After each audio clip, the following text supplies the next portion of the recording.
TLP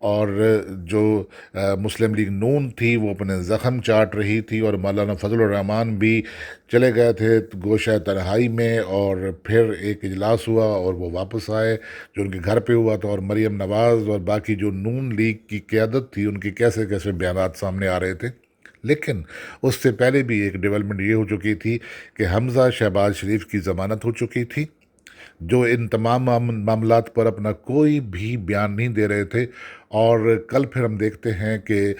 جو شہباز شریف ہیں ان کی بھی ضمانت ہو گئی۔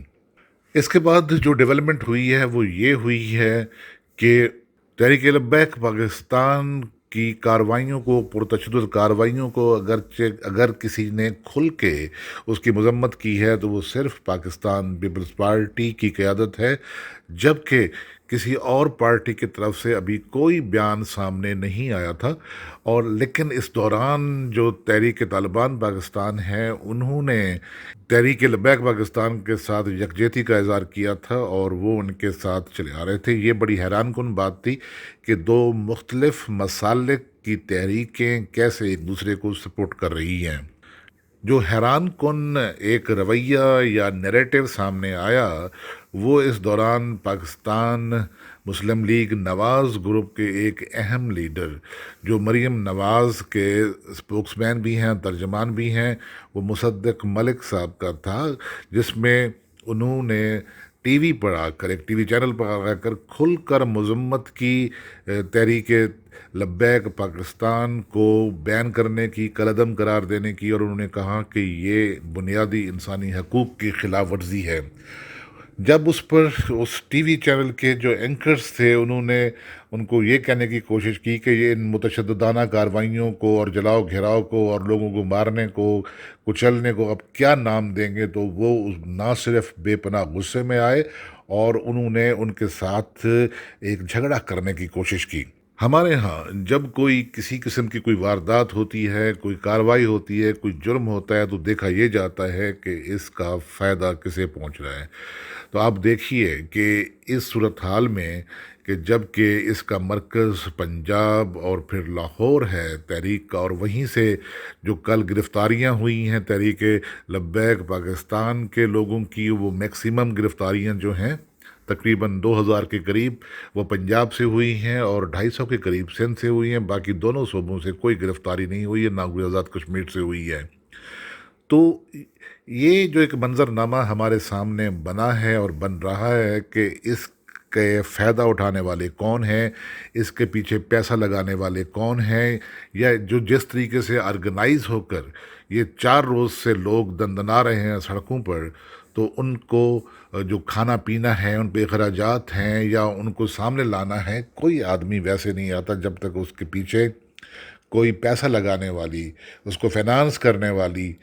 کوئی تحریک، کوئی جماعت، کوئی گروپ، کوئی پارٹی نہ ہو۔ تو اب دیکھنا یہ ہے کہ اس ساری صورتحال میں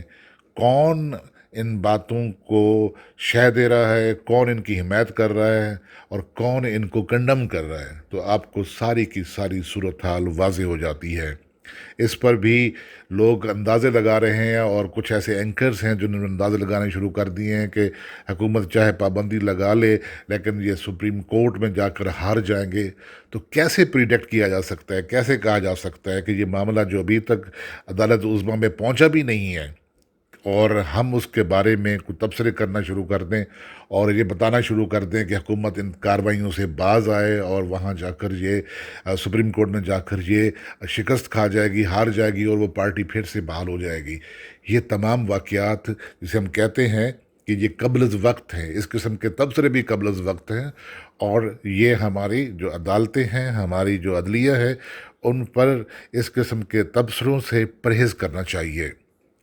تو یہ صورتحال جو واضح ہوتی چلی جا رہی ہے،